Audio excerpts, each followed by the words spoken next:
Bienvenue dans ce live où on va accueillir un invité très spécial, Tiandi. Je lui lance l'invitation et on peut commencer direct.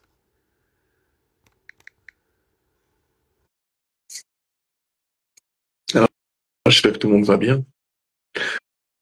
Salut Fabien, tu vas bien? Bienvenue dans ce live avec Tiandi. Donc on l'attend. J'espère que Instagram ne va pas nous poser problème cette fois-ci, hein, et qu'on pourra démarrer le live convenablement. Donc, oui, j'ai reçu ta demande.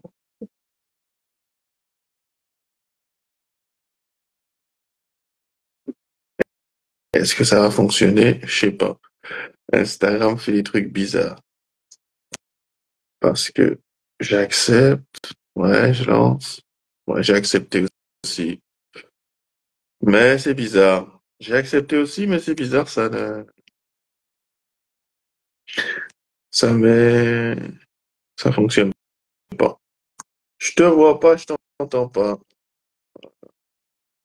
Écoute, si ça fonctionne au Congo, ça doit fonctionner. Bah Ah, voilà, c'est bon. voilà. Bah, écoute, salut. Salut, ça va? Tu m'entends? Ouais. Tu m'entends et toi? Ouais, je t'entends bien. Salut Marie. Bah écoutez, le sujet du live, c'est j'ai un invité avec moi, Tiandi, et on va parler un peu plus de ce qu'il fait, hein. Et je vais présenter en fait le concept, c'est je vais faire des lives avec différents intervenants qui chacun vont vous expliquer un peu ce qu'ils font. Normalement, ce sont des artistes, ce sont des mangaka, des gens qui font des kemti, et je veux discuter avec eux, les présenter ce qu'ils font, et discuter à peu près de leur mode de création aussi. Donc, si tu veux bien te présenter. Ben, bonjour à tous. Déjà, merci pour l'invitation. Donc, je me présente pour ceux qui ne me connaissent pas. Je suis Tiandi, créateur de la planète Taku. Tiandi, ça s'écrit T2EYND2E. Donc, la planète Taku, c'est un Kemti, hein. Kemti s'écrit Kemty. Ça signifie image noire. La planète Taku, c'est l'histoire de Taji, Taya et Takio, des triplés qui vivent dans le désert avec leur grand-père. Un jour, ils voient une énorme goutte d'eau atterrir dans le désert et vont trouver dans cette goutte d'eau un individu différent d'eux qui va leur apporter de l'aventure et également du danger. Donc voilà, c'est ça l'histoire de la planète Taku. Alors au moment où je parle là, il y a 6 tomes qui sont sortis. Et en comptant le tome 0 qui est en one shot, ça fait 7 tomes. Le septième tome va bientôt sortir cette année. La campagne lui commencera le 3 février 2025. Donc n'hésitez pas à vous préinscrire pour ceux que ça intéresse et qui souhaitent se procurer les tomes de la planète Taku. Voilà, pour la petite présentation. Eh ben écoute, c'est très concis, hein, très concis, hein. Tu as dit toutes les informations, beaucoup d'informations. C'est bien. Ben écoute, moi j'avais comme certaines questions à te poser, hein.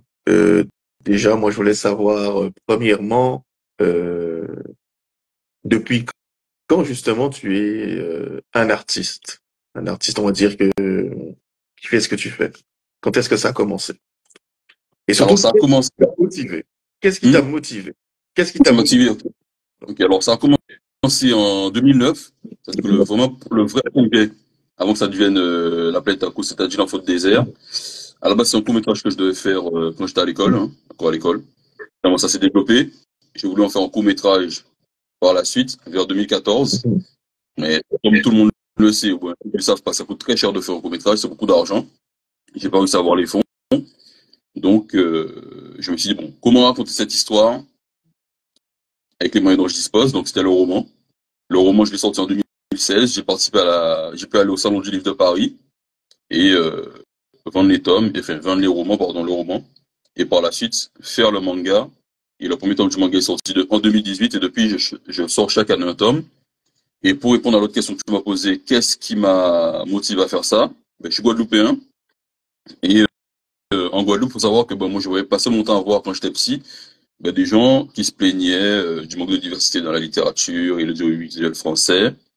Et ces gens-là, quand j'étais petit, je les voyais à la télé. C'est des gens que j'ai pu rencontrer à des after-work entre 2014 et 2016. Donc c'est au moment où je vais faire mon court-métrage.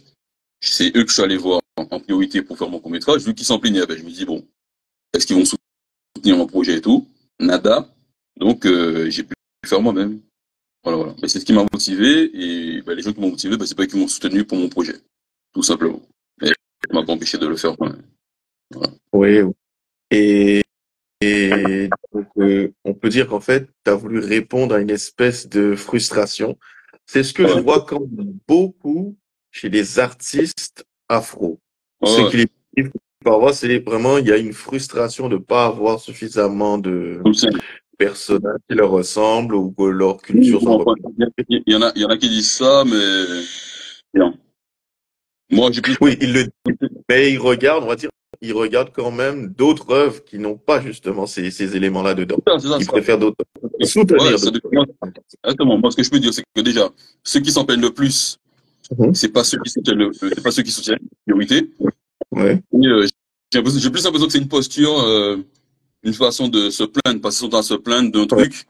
Et Ouais. quand on apporte des problématiques, ben, le fait de répondre à cette problématique, ça les empêche de continuer à s'en plaindre. Donc, ils soutiennent pas, quoi. Tu vois, c'est dans une posture perpétuelle de plainte qui ne doit pas avoir de réponse. Moi, c'est mon Bon, point de vue là-dessus. moi, je pense que ce n'est pas, ils n'ont pas tort de se plaindre, mais je ne pense pas que ce Bon, qu'ils veulent, c'est voir des artistes afro présenter des œuvres afro, mais les artistes qu'ils aiment présenter des personnages afro. Tu comprends? Tu vois ce que je veux dire? Comme bon, par de exemple, dans ce cas-là, le en Rai- fait, tu peux pas imposer aux gens de faire des trucs. voilà. C'est-à-dire que c'est comme si, Parce voilà, parce que c'est tu vois, pour le Raikage dans le village des nuages, tu Naruto. vois. Je pense Ouais. que c'est ce qu'ils veulent, tu vois. Plus de personnages comme ça Mhm. dans les œuvres qu'ils aiment.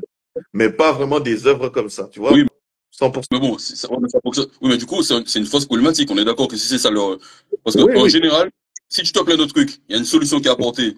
Vu que tu Oui. t'en plains, ben, tu la prends. Même si c'est pas ce que tu veux. En attendant d'avoir ce que tu veux, tu vas prendre ce qui existe, ce qu'on te propose comme réponse, en attendant d'avoir mieux. Bien sûr. Mais après, comme le disait le chef Otaku, les gens, ils aiment ce qu'ils aiment. Donc, eux, ils veulent voir Naruto avec des personnages qui leur ressemblent dedans, qui présentent leur culture dedans. Ou alors Oui, Jujutsu Kaisen avec des personnages qui leur ressemblent dedans, tu vois. Ou Demon Slayer oui, avec ok. des personnages qui leur Dans ce ressemblent cas-là, dedans. Mais ils oui, vont pas mais aller ça demande. regarder, par exemple, Black Panther. Je sais pas si tu as vu, mais après que Black Oui, Panther soit sorti, ils ont sorti les comics Black Panther. Ça n'a pas oui, décollé. Ça n'a pas, les oui, gens oui, n'ont ça. pas, vont pas les s'intéresser à ça. Donc voilà. Donc, ouais, mais du coup, moi, je comprends tout ce que tu dis, hein. Oui. Mais pour moi, ces gens-là, si c'est ça, ils n'ont pas de problème. C'est-à-dire que ce dont ils parlent n'est pas un problème. Parce que Hum, c'est comme si tu me dis, je te prends un exemple, hein, t'as une roue crevée, t'as une voiture, ta roue a crevé quelque part, t'as un mec qui vient et il a une roue de secours pour toi. hum, Et comme la roue de secours, c'est pas, bon, je dis une connerie, hein, je connais pas les marques de roue de secours. Mais c'est pas une roue hum, Michelin. Ta roue, c'est pas une roue Michelin. Il va dire, ah non, va te faire foutre, je veux pas de ta roue Michelin. hum. Moi, je veux, ouais, non, je veux pas de ta roue, moi, je veux une roue Michelin, quoi, tu vois. Ouais. Voilà. Ben, ouais, ben, du coup, mon gars, ben, t'as pas de problème, en fait. Reste avec ta roue, reste avec ton problème, on m'en fout. C'est ça, Voilà. c'est ça. Et en fait, c'est ce que moi j'ai remarqué quand je regarde, un peu, parce que je m'intéresse un peu à des œuvres afro et justement comment les gens réagissent à ça.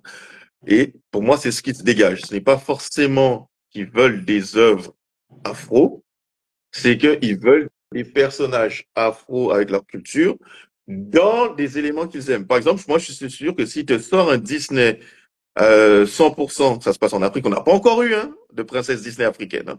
Donc, un Disney 100% qui se passe en Afrique, les gens vont aller regarder, vont dire ça, c'est cool. Un inconnu va sortir la même chose, ils vont pas aller soutenir. Hum, C'est exactement ce que je dis. Ils veulent que ces éléments-là soient apportés dans ce qu'ils aiment déjà. c'est ça. Voilà, pas dans quelque chose de nouveau. Parce que tu vas venir, tu vas présenter, et voilà, ils vont dire, ouais, mais non, je préfère que ça soit lui qui le fasse et qui le mette dedans.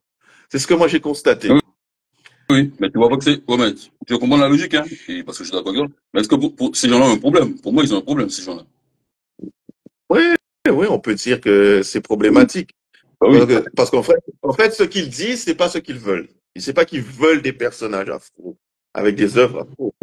Non. c'est qu'ils veulent que dans ce qu'ils aiment, il y a ça incorporé dedans. C'est ça, ça. Donc, Donc ils ont un voilà, problème, c'est bien ça. c'est ça, Ils c'est sont pas ça. rationnels. Ils sont Ils sont pas pas rationnels. rationnels. Mais Non, écoute, on est d'accord. je Parce comprends. que derrière, quand tu réfléchis un truc aussi, tu dis que ils veulent que ça vienne, on prend l'exemple de Disney, ils veulent que ce soit Disney qui fasse.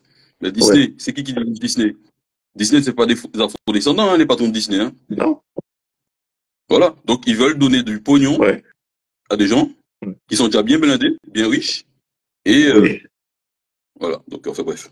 Mais moi, je pense que le souci aussi dedans, c'est que beaucoup de gens se plaignent qu'on change les personnages existants pour en faire des gens de la diversité. Mais de l'autre Bah, pour moi, ils ont totalement raison. côté, mais de l'autre côté, tu leur donnes des personnages qui sont 100% originaux, qui sont issus de la diversité, et ils te disent non.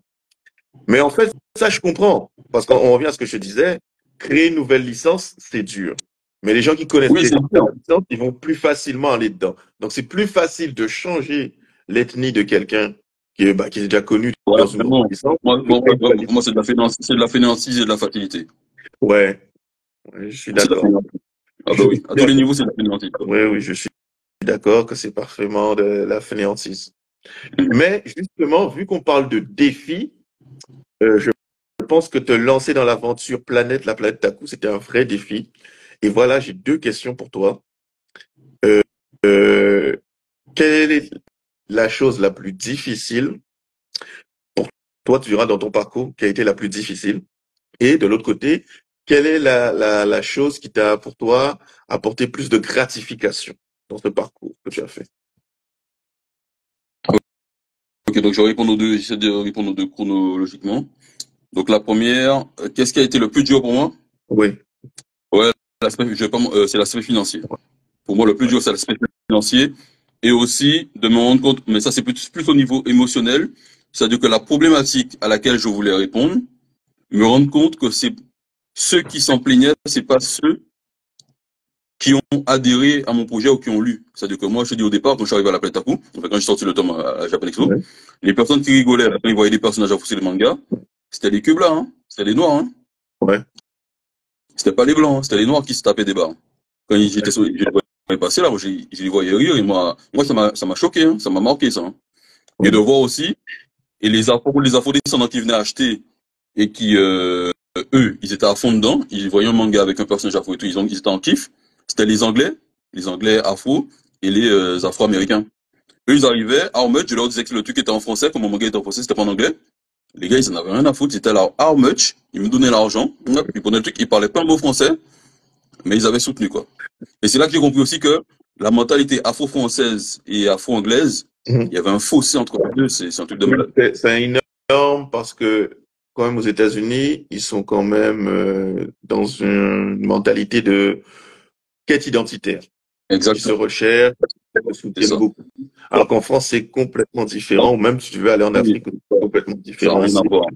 Voilà, faut pas dire que parce qu'ils sont noirs, forcément, ils vont adhérer. Ça, c'est un problème. Tu peux Ah pas oui, mettre tout le monde dans le même panier parce qu'ils partagent la c'est ça. même couleur de peau. Non. C'est ça, c'est ça. C'est Ils là ont que tu des te rends compte. histoires, ils ont Quand des t'es sur cultures le terrain, différentes. ah ouais, quand t'es sur le terrain, c'est là que tu te rends compte, hein. Voilà. Mais est-ce Voilà. que quand tu as démarré cette aventure, tu savais à peu près comment tu allais avancer et qu'est-ce qui allait t'attendre en fait? Maintenant, à quel niveau? Euh, En fait, justement, au niveau de l'aspect de... Parce que je crois que tu es en auto-édition, c'est ça? Donc, est-ce que tu Hmm. savais déjà de base que tu allais être dans l'auto-édition quand tu étais Oui, avant que tu te voulais, lances? oui, je voulais garder mon indépendance. Malgré les D'accord. difficultés, je voulais garder mon indépendance. Je voulais pas passer par un éditeur qui allait me dire ce que je dois faire et tout. Je savais déjà tout ce que je voulais faire Ouais. et je voulais pas me faire emmerder, en fait. C'est Alors, ça. à aucun moment, tu es passé par une maison d'édition, c'est bien ça? Essayez, mais bon. Il y en a qui voulaient méditer, mais ils voulaient que je modifie trop de choses. Ah, Et le rendu final que j'avais ouais. écouté, ben, ça n'aurait pas été ce que je voulais faire. Donc j'ai dit non. D'accord, d'accord. Et donc, vu que tu as parlé de l'aspect financier, en fait, comment tu gères cet aspect-là et quels conseils, en fait, tu donnerais à des auteurs qui voudraient, comme toi, se lancer dans l'auto-édition? Bah, trouver un travail alimentaire qui laisse Ouais, assez de temps pour pouvoir bosser sur ton œuvre. C'est la meilleure solution. Si on veut rester indépendant, évidemment. d'accord. Et mis à part ça, tu as d'autres. tu as d'autres moyens de récolter de l'argent. Ouais, bah, il y a des, monter une communauté, hein, faire comme le chef Otaku, avoir une communauté sur, monter ta chaîne YouTube, faire en sorte que Ouais, ça fonctionne. Et ouais. après, ben, derrière, tu fais ce que tu veux, t'es tranquille, hein. C'est la meilleure des solutions. Mais bon, faut monter ta chaîne, faut créer ta communauté, tout ça prend du temps, ça. Aussi. Ça, ça prend beaucoup. Voilà. Si c'était à refaire, c'est ce que je ferais, moi, mais ça prend beaucoup de temps. Parce que moi, j'ai fait Ouais. mon œuvre, mais j'ai pas forcément de communauté derrière qui suit. Mais bon, ça, c'est de mon fait, hein. Je peux pas, reprocher aux gens ce truc-là. C'est ma démarche qui n'a pas été la bonne au départ. Ah oui. Et qu'est-ce qu'en fait tu aurais changé maintenant que tu as l'expérience que tu as à tes débuts? Qu'est-ce que tu aurais changé en fait? Ben, j'aurais rien changé parce que vu que je suis la même personne, j'ai Mhm. pas pour créer une communauté, on va dire. C'est-à-dire que moi, je suis un artiste, je suis dans mon œuvre, je Oui, fais ce que j'ai à faire et après, j'essaie de vendre, quoi. d'accord. C'est compliqué, hein, de réussir à fédérer les gens derrière une œuvre, hein. Ben oui, De réussir à manager une, on voit, il y a plein de gens qui essaient d'être youtubeurs, ils y arrivent pas, hein. oui, oui, C'est parce que c'est c'est pas tout compliqué. Oui. le monde n'a pas ce qu'il faut pour ça, hein. Ah non, Voilà. on doit pas. Ouais. C'est vrai. C'est vrai qu'il y a différents types d'artistes et je pense que est-ce que toi tu es quelqu'un qui a quand même euh, un certain réseau? Tu es bien entouré parce que je pense que quand tu fais ce genre de voyage pour pouvoir aller aussi loin que tu es allé, c'est bien d'être bien entouré. Donc, est-ce que toi tu es bien entouré?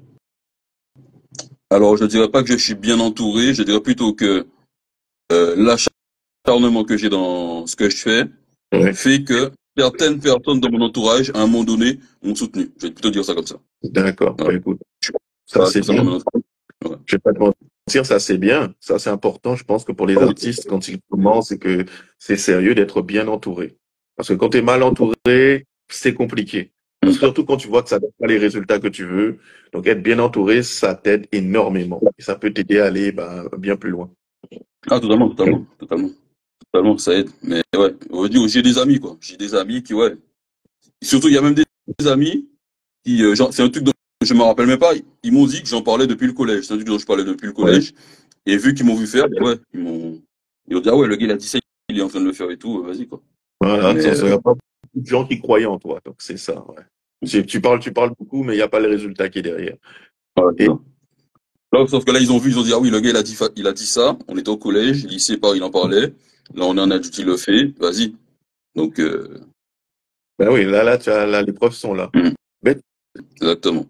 tu sais quoi, j'ai quand même envie de revenir au début pour savoir en fait, et je pense que ça c'est un élément que beaucoup d'artistes ils ont un problème dessus, c'est comment t'es venu l'idée de la planète Terre. Comment tu t'es dit, écoute, je veux raconter cette histoire-là dans cet univers-là avec ces personnages-là. Ah, alors, ce qui a démarré, ben, je l'ai dit, hein, c'est-à-dire que j'étais à Supinfocom à l'époque, et il y a une année, on devait développer, faire notre propre court-métrage. Mhm. Donc, j'avais créé un court-métrage. À la base, le nom s'appelait Avoc. J'avais appelé ça Avoc, H-A-V-O-K. C'était en référence à un moteur de jeu, je crois, si je dis pas de bêtises, un moteur de jeu, un truc qui s'appelle Avoc. J'avais pris ça. Et en gros, l'histoire, moi, le premier synopsis que j'avais écrit, c'était l'histoire c'était un homme, en fait. C'était un gamin qui devait devenir un homme. Et il y avait l'histoire d'un arbre. C'est-à-dire que moi, je voulais que cet enfant rentre dans l'arbre et quand il ressort de l'arbre, c'est un adulte. En gros, c'était l'allégorie du passage de l'enfance à l'âge adulte. C'est ça, en fait, au départ, ce que j'avais fait. Donc, la simplicité, j'avais deux planches. Bon, c'est dommage, on peut pas les montrer. Et puis, ça, je sais pas si je les ai là. Parce que je parle de ça, c'est 2009, hein, c'est vieux, hein. Ah Si je ouais. retrouve les dessins, je pourrais les montrer. Bon, c'est trop vieux. Et du coup, ouais, il y avait une planche que j'avais faite avec, un personnage avec une lance, avec des dreadlocks, qui était dans le désert, et derrière lui, il y avait un arbre. Donc c'est ça le premier dessin que j'avais fait. Ensuite, ça a évolué. Je suis passé de Havok, c'est devenu Taji, l'enfant du désert. Donc là, je suis passé de l'homme qui doit entrer dans. J'ai quand même mis un gamin dans un village. Ce gamin-là, il avait une sœur. Sa sœur se fait enlever par l'inquisiteur. L'inquisiteur qui représentait l'oppression d'une certaine façon. Mhm. Le village, le gars est tout seul, hein, tout seul, l'inquisiteur, mais il effraie tout un village. Et du coup, Tadji lui dit, mais pourquoi? En gros, c'était lui confronté à sa communauté. Il dit, ouais, mais vous avez livré ma sœur alors qu'on aurait pu le battre. Pourquoi vous l'avez lui donné? Donc, il va être obligé d'affronter son village, le monde de son village, le roi du village, pour aller sauver sa sœur dans le, dans l'arbre, tout seul. pour ses propres moyens. Ok, ok. Bah écoute, je pense savoir que, peut-être comme moi aussi, que c'est vraiment une inspiration culturelle des Antilles, ou même afro et afrodescendante, qui ont motivé en fait ta création d'histoire. Je pense que ça y a l'air beaucoup de ça. Et moi, en fait, ce que j'aurais aimé savoir, c'est euh, Taji, Takio et j'ai oublié l'autre nom. Taïga, C'était Taïga. bah, d'où ces noms sont venus pour toi? Comment les prénoms sont venus? Voilà. Alors, pour leur prénom, je voulais forcément qu'ils aient... En fait, c'est un délire que je me suis tapé. Tu sais, dans les comics, euh, comment il s'appelle déjà? J'ai oublié son nom. Putain, je l'ai sur le bout de la langue. Il apparaît dans tous les Marvel, là, tous les films Marvel, j'ai oublié son nom. Putain. Stanley, voilà, Stanley. Allez. Stanley, il y a des personnages qu'il a créés, tu sais, son délire, certains personnages, il y a toujours la même lettre. Tu sais, Peter Parker, Ouais, ouais. euh, Bruce Banner, Bruce Red Banner. Richards, Ouais. voilà, Bruce Banner, Red Richards, ce délire-là, toujours la même lettre. Et Ouais. moi, je voulais faire pareil. Et moi, mon prénom, c'est Terry, donc je me suis dit, pour un personnage, je vais mettre le T. Sauf que le T, c'est pas que ça, c'est aussi lié à la Terre. C'est-à-dire que moi, je voulais que mes personnages aient le pouvoir de la Ouais. Terre. Je me suis dit, bon, je vais lier les prénoms, la première lettre des prénoms à l'élément de ce peuple-là. Et du coup, comme le peuple du continent Zélo, ils utilisent la terre, donc tous les prénoms des habitants du continent Zélo, c'est le T. Ça commence par un T. Tous les habitants des îles Mongo, vu que les îles Mongo, l'élément c'est l'eau, c'est un E. Pour les autres, pareil, hein, c'est A, l'air, ça va être A, et le feu, ça va être F. Tout simplement, c'est de ça que je suis parti, et voilà. C'est pour ça le T, pour Taiji, Taya et Takeo. Et D'accord. voilà, tout simplement. Donc c'est venu de ce délire-là. Ouais. C'est vrai qu'il y a quand même, on peut voir qu'il y a quand même une inspiration Avatar, le dernier maître de l'air, quand même, dans. Ah oui, totalement. C'est Ouais. Avatar.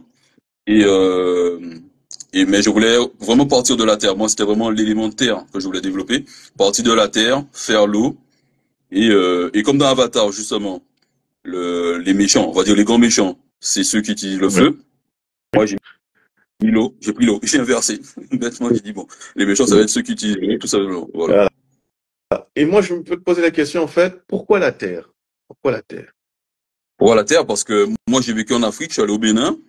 Et la Mhm. terre, c'est que quand tu es en Afrique, oui, la terre est très importante. Quand tu regardes, par exemple, quand je joue au foot au Bénin, au foot, on enlevait nos chaussures. Enfin, quand j'ai vécu au Bénin, ils jouaient sans chaussures, les mecs. Alors que la balle était super dure, elle faisait super mal aux pieds. Et moi, je jouais avec mes chaussures au départ. Et après, au bout d'un moment, j'ai enlevé mes chaussures pour jouer pieds nus comme eux. Et même quand tu veux te battre, pareil, quand ils veulent se battre, ben, ils enlèvent leurs chaussures. Donc, le rapport à la terre est très important, en fait, D'accord. euh, en Afrique. Donc, j'étais obligé. En fait, dans ce que j'ai développé, je ne pouvais pas prendre pour donner au peuple du continent Dielo, surtout que Dielo, ça veut dire sable, un autre élément que la terre. C'est juste pas possible, en fait. Pour moi, l'élément, Évidemment, tu as donné Hmm, un nom en rapport justement à ce que tu voulais raconter. ça, c'est ça. Voilà. C'est ça. Justement, vu qu'on est en train de parler de raconter, quels sont les thèmes de la planète Terre? Thèmes Alors, les thèmes, implicites et explicites, hein. hmm, Implicites et explicites, hein, bien sûr. oui. Alors, le thème principal, c'est justement, c'est la communauté, les Ouais. communautés, la culture, la diversité, enfin, le choc des cultures aussi. Un peuple qui débarque sur le continent de notre peuple, qu'est-ce qui se passe? Le choc des cultures. Et si tu es d'une communauté, est-ce que tu es obligé de t'entendre avec tous les gens de ta communauté, quoi? Donc, t'as dit pareil, t'as dit, il a une vision des choses qui n'est pas du tout en adéquation avec la vision de son peuple, le peuple de son village. Il est obligé de quitter son village et il doit affronter son peuple pour aller sauver sa sœur. Donc ça, c'est des thèmes principaux qui me sont à cœur. Et après, il y a aussi tout ce qui est l'aspect familial, il y a aussi la politique, et toutes ces choses-là. Même si je reste en surface là-dessus, mais c'est des choses qui m'intéressent. L'humain, on va dire que le thème, c'est l'humain, la diversité des êtres humains. Et dans une même culture, dans le même village, une même tribu, les conflits qu'il peut y avoir dans une communauté et quelqu'un d'une communauté qui peut s'entendre avec quelqu'un d'une autre communauté aussi. Pareil. C'est pas parce que tu viens pas du même bord, du même continent ou du même lieu que tu vas pas forcément t'entendre avec quelqu'un d'autre. Donc c'est tous ces thèmes-là en fait que j'aborde. Je vois, je vois.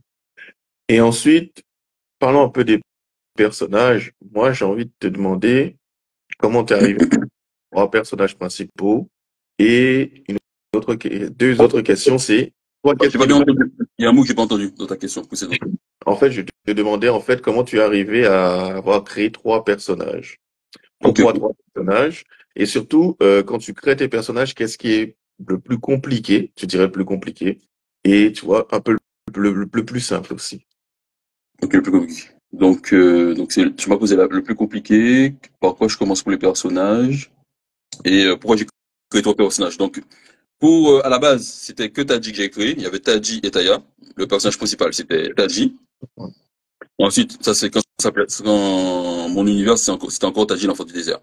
Quand je suis passé à la planète Taku, j'ai voulu créer 3 persos. Donc la raison principale pour les 3 persos, c'est que quand tu regardes dans plusieurs œuvres, tu as toujours 3 personnages principaux en fait. Tu regardes dans Samurai Champloo, il y a 3 personnages. Cowboy Bebop, il y a 3 personnages, c'est le même réalisateur en plus. Dans Naruto, il y a 3 personnages aussi. T'as Naruto, Sasuke, Sakura. Même si Sakura n'est pas très bien écrite de mon point de vue. Qu'est-ce que je pourrais prendre d'autre encore? Dans Dragon Ball, ben, t'as Goku, t'as Bulma et Krillin. C'est les 3 personnages principaux au départ. Et voilà, donc moi je voulais justement avoir 3 personnages principaux et faire en sorte que ces 3 personnages principaux aient la même importance. Pouvoir les écrire au même niveau. Je sais pas si tu vois ce que je veux dire. Oui, oui, je vois, je vois. Voilà, donc c'est ce que j'ai voulu faire. Et le plus compliqué quand j'écris, c'est comment dire, réussir à donner une personnalité au personnage, une véritable personnalité. Pour moi, c'est le plus dur. Et Exact. ouais, et trouver de quoi m'inspirer pour donner une personnalité à ce personnage. Voilà, on va dire que c'est ça le plus compliqué pour moi. Mais une fois que c'est fait, c'est bon. D'accord. Ben Et pour dire- justement, oui, non, c'est bon. Mais justement, au niveau de la, tu t'inspires de quoi justement pour créer leur personnalité? Tu t'inspires de gens que tu connais, de gens que tu ne connais pas, ou alors tu prends des éléments à droite, à gauche et tu les mets ensemble pour créer une personnalité. Ah, ok. Alors, Ben, les personnages principaux, je me suis d'abord inspiré de moi. Donc, Taji, Taya et Takeo, ils ont chacun un trait de ma personnalité.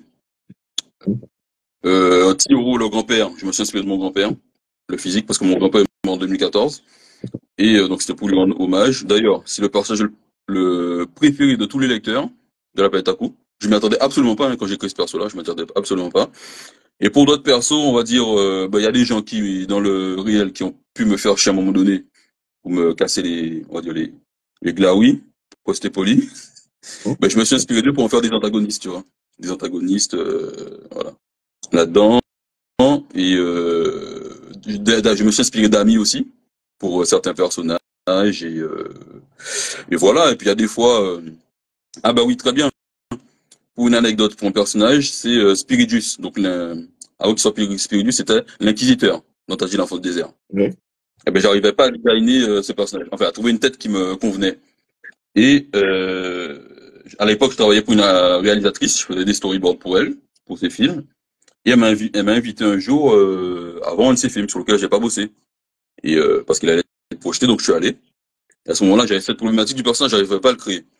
Et à un moment donné, je vois le film, et dans ce film-là, je vois un acteur qui est dedans, qui s'appelle Guy Amram, et j'ai vu sa tête à l'écran, j'ai fait putain, c'est lui Spiridius, c'est cette tête-là en fait. J'ai vu la tête du gars, je me suis dit putain, c'est Spiridius.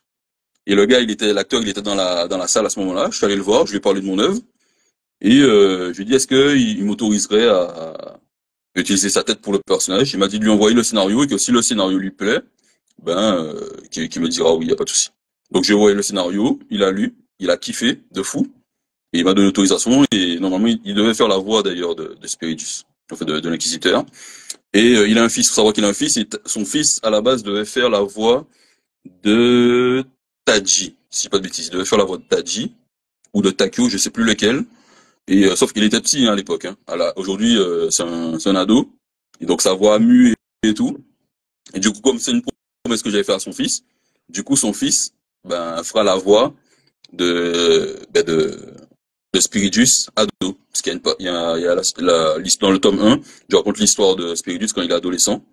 Et du coup, son père fait la voix de Spiritus et lui il fait la voix de Spiritus ado. C'est bien ça. C'est Ouais. bien, c'est bien. D'ailleurs, il y Écoute, aura leur voix dans le jeu vidéo aussi. Ah, tant mieux, tant mieux, tant mieux, tant mieux. Bah, juste qu'on est en train de parler encore des personnages et que tu parlais justement du cas de Sakura, moi, ma question, c'est comment en fait euh, tu gères le traitement des personnages féminins? Est-ce que tu as des Ah, soucis à écrire les personnages féminins?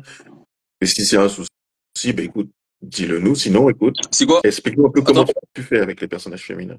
Comment est-ce que attends, tu les répète la écris? précédente. Il y a un truc que t'as dit, ça, il y a un mot que j'ai pas pu entendre Alors, bien, quoi.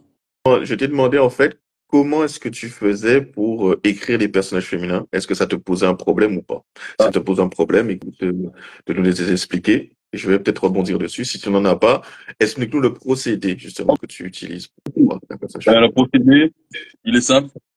Mhm. C'est regarder ce que Masashi Kishimoto a fait dans Naruto avec ses personnages féminins, et tu fais l'inverse, ça fonctionne. Voilà. Donc, C'est ce que gros, j'ai fait. Donc, en gros, toi, en fait, parce que le plus simple, le problème, c'est qu'en fait, Kishimoto, il n'a pas traité certains de ses personnages féminins comme des personnages. Si tu vois Tsunade, tu enlèves juste le fait que ce soit une femme, son histoire est intéressante. Mm. Donc, en gros, le problème de Kishimoto, c'est qu'il a vu que c'était une femme, il s'est dit, je ne sais pas. Alors que Ouais, c'est très c'est pas simple traité les pour moi. personnages féminins. C'est juste, Il sait pas voilà, traiter ça. Ouais, il sait pas le moi, traiter. un personnage féminin, c'est comme un personnage masculin. Ouais, ouais, ouais. Je prendrais l'exemple de Dan Dadan. Regarde Dan Dadan avec Momo Ah, j'ai ou les autres pas encore personnages regardé. féminins. Je regarde, j'ai pas encore eu le temps de regarder Voilà. malheureusement. Mais Mais, les personnages féminins sont écrits comme des personnes normales. Et je ouais, pense que c'est ouais. ça le souci de Kishimoto, c'est qu'il a vu féminin, il s'est dit, ah, je sais pas. Non, il aurait écrit Sakura comme si c'était un personnage masculin, ça serait passé. Mm. Il aurait C'est donné ça. deux, trois trucs qui montrent que, voilà, que c'est un personnage féminin, mais voilà. Je pense qu'il a vu j'ai écrit une femme, je sais pas quoi faire avec. Alors qu'il aurait pu faire Après, des moi, dingueries. le truc des personnages féminins, c'est que moi, j'ai peut-être plus de facilité à faire. Faut savoir que moi, je viens d'une famille matriarcale.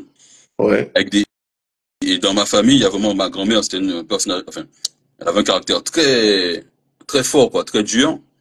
Et dans ma famille, il y a des femmes fortes comme ça, hein. Et je pense que dans beaucoup de familles entières, c'est ça, c'est le cas. Et moi, ayant grandi avec plein de femmes comme ça, avec ayant un énorme caractère, un très fort caractère, c'est peut-être ça qui m'a aidé, en fait. Et j'ai grandi avec des femmes. Donc j'ai eu plusieurs types de femmes à portée de vue, avec lesquelles j'ai grandi, mes tantes, mes cousines. Donc juste en regardant comment elles fonctionnaient, comment machin, j'ai juste peut-être inconsciemment, je sais pas, j'ai réussi à écrire les personnages féminins. Parce que Taya, c'est ça. Et Taya aussi, il y a ma partie, comment dire ça. J'ai réussi à l'écrire, les gens ont bien aimé comment j'ai écrit Taya. Et je vais prendre l'exemple de l'impératrice, qui d'ailleurs, Julien, je pense qu'il regardera, c'est mon ami avec lequel je bosse sur le jeu vidéo. Il s'appelle Teku l'hiver du guerrier. Lui, son personnage préféré de la planète Taku, c'est l'inquisitrice. Enfin, pas l'inquisitrice, l'impératrice, pardon. Il adore l'impératrice. Il me tanne, il passe son temps à me tanner pour que je la ramène dans l'œuvre parce qu'il dit oui, non, faut la ramener dans l'histoire. Et parce qu'il me dit ouais, on l'a pas assez vu et tout. Il me dit que le personnage est trop bien écrit pour que je m'en sois débarrassé aussi vite dans dans l'histoire. Donc ouais. Donc ça, hein, c'est pareil. En fait, j'ai essayé de faire des comment dire. Ouais, en gros, pour rebondir sur ce que tu as dit, j'ai traité les femmes comme les hommes en fait. Je les ai écrits de la même façon que j'ai écrit Tadji. J'ai écrit Taya pareil. Je me suis pas dit ouais, c'est une fille, comment je vais machin. Non. Je me suis dit Tadji, j'ai écrit Tadji, j'ai écrit Taya, Takeo, je les ai écrits tous de la même façon, sans me prendre la tête, sans le côté, tu vois, me prendre la tête en me disant ouais, c'est une femme, comment je vais ceci, cela. Non, j'écris, c'est une femme, mais je me prends pas la tête, je l'écris, tout simplement.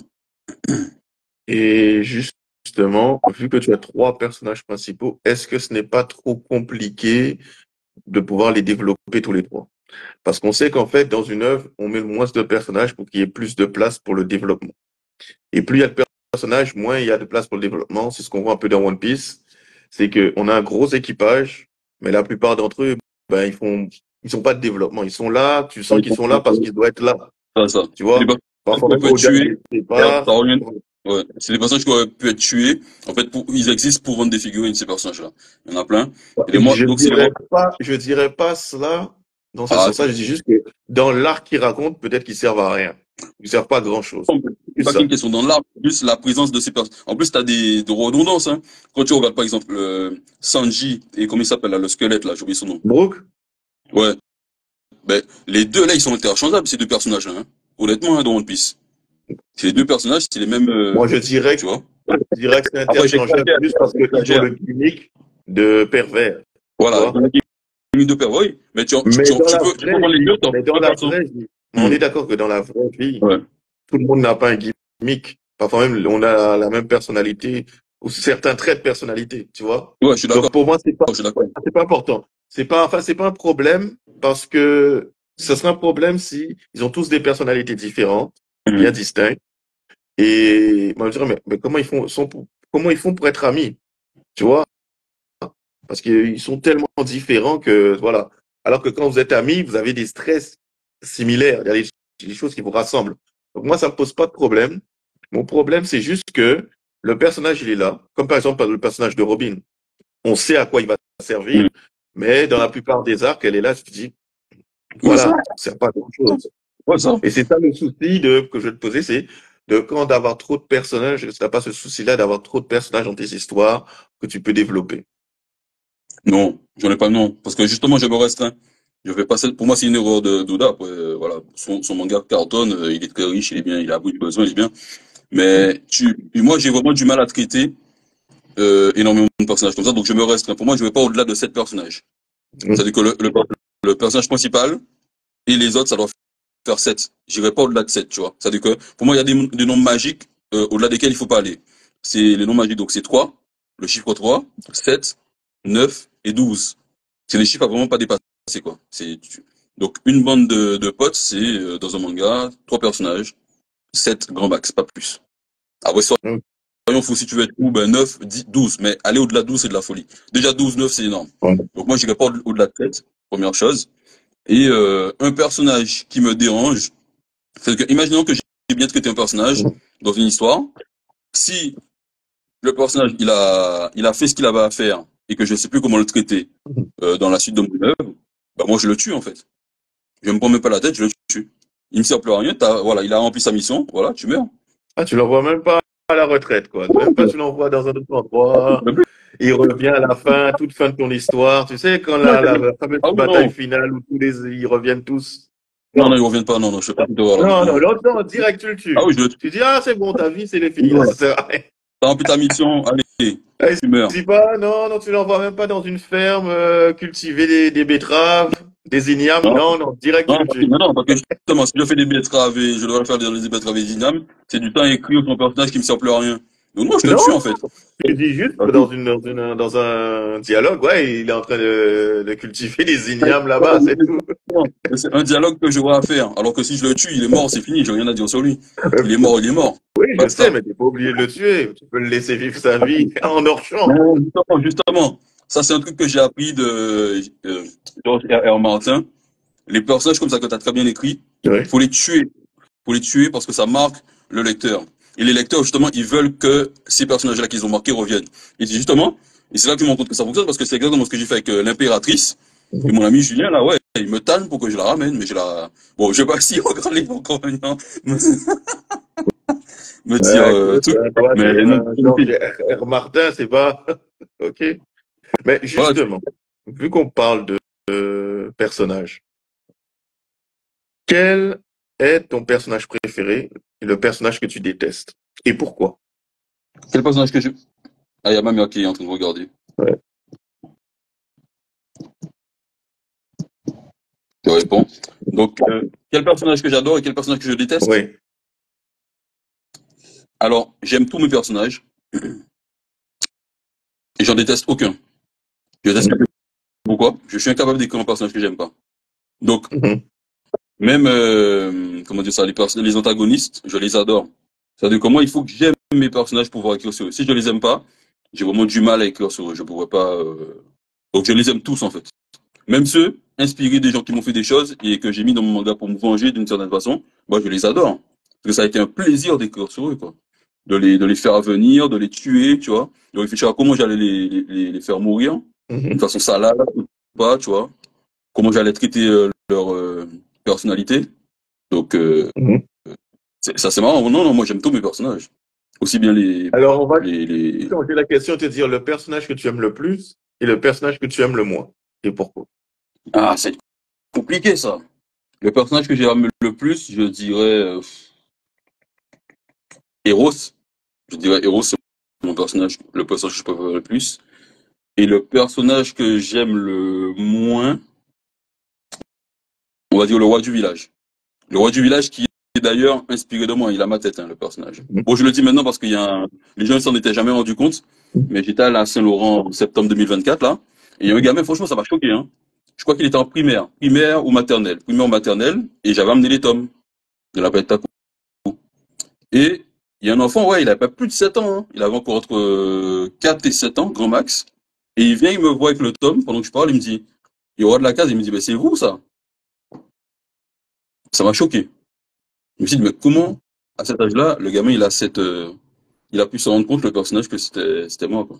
Alors que t'as des adultes qui l'ont lu. Les gamins sont pas stupides, c'est ça, c'est juste ça. Ah, Et après, non, mais peut-être d'autres personnes, ils ont pas fait attention, tu vois.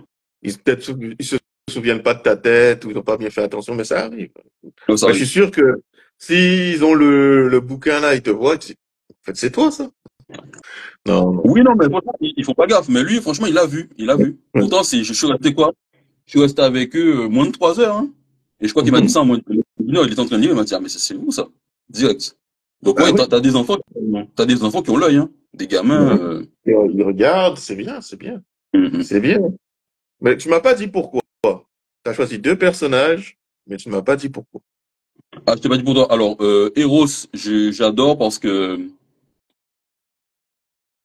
tu sais qu'une histoire est bien écrite quand ton antagoniste est bien écrit. Bon, je sais pas encore si l'antagoniste est bien écrit, mais moi, j'ai fait en sorte qu'il soit suffisamment intéressant pour que les gens l'apprécient. Donc, je verrai si jusqu'à la fin, les gens l'adorent. Mais j'adore écrire ce personnage parce que il est ambigu, tu vois. Il est pas, tu sais, il y a beaucoup d'œuvres dans lesquelles c'est manichéen. C'est-à-dire qu'il y a quelqu'un qui est bon, comme dans Star Wars, quoi. Tu vois, quelqu'un qui est profondément bon et quelqu'un d'autre qui est profondément méchant. Il y aura pas de, comment dire. Et Hero, je l'ai fait de toute façon où c'est clairement l'antagoniste de l'œuvre, mais il y a une scène que j'ai écrite. Bon, là, je peux pas encore en parler parce que c'est dans le tome 8 que ça apparaît. Et il y a des choses qu'il fait et tu te dis, mais pourquoi l'antagoniste fait ça, quoi, tu vois? Parce qu'il a des actions qui pourraient sembler bonnes, on va dire. Même si ça reste dans son style de le faire. Mais je peux pas en dire plus, malheureusement, parce que c'est pas encore sorti, sinon ce serait du spoil. Mais Ok. voilà pourquoi j'ai. Et le personnage du roi, justement, le roi du village, pourquoi je le déteste, c'est parce que justement, je l'ai traité différemment d'Héros. Héros, je l'ai nuancé. C'est-à-dire, c'est clairement le grand méchant de l'œuvre, mais il est nuancé. Alors que le roi du village, j'en ai fait quelqu'un de profondément mauvais. Et voilà, c'est pour ça que je le déteste, parce il y a aucune bonté en lui, en fait, dans ce personnage. Il est mauvais pour être mauvais. Et c'est pour ça que j'aime pas, c'est celui que je déteste le plus. Ok. C'est ma façon de l'avoir écrit. Ok, Voilà. ok, je vois. Et justement, vu qu'on parle aussi de personnages, euh, comment en fait tu procèdes pour pouvoir créer le design de tes personnages? Ah, comment je procède? Alors, ça va être, ben déjà pour Taji Takeyo, c'est purement, comment dire ça, imaginatif. Il y en a d'autres, ça va être, ben, comme pour le grand-père, c'est mon grand-père. Ça veut dire qu'il me fallait un personnage de mon grand-père. Voilà, je me suis dit, bon, la part de mon grand-père, il n'y a pas forcément de ce personnage-là. Pour Spiritus, l'inquisiteur, c'est l'acteur, parce que j'arrivais pas à dessiner, à trouver. J'ai vu, il y a des fois, ouais, je vais voir des têtes des gens, je me dis, ah, cette tête-là, il ira parfaitement avec tel personnage. Mes amis, il y a, ben, justement, le premier antagoniste qu'on voit dans le tome 1, il est bien inspiré d'un ami à moi, Max. C'est-à-dire que j'ai pris sa tête et je lui ai mis les cheveux longs. Et je lui ai donné une personnalité qu'il avait parce que je jouais au JDR avec eux. Il avait un comportement dans les JDR qui allait parfaitement avec ce personnage-là. Donc je me suis inspiré de lui pour le faire. Ok. Voilà, donc c'est ça. C'est soit je vais voir des gens, une apparence, ça peut être quelqu'un que je vais voir dans la rue, quelqu'un que je vais fréquenter, que je vais voir, des amis, voilà. C'est eux qui vont m'inspirer ou un film. Ah oui, ça peut être un film aussi, un film ou Voilà. des acteurs. Voilà.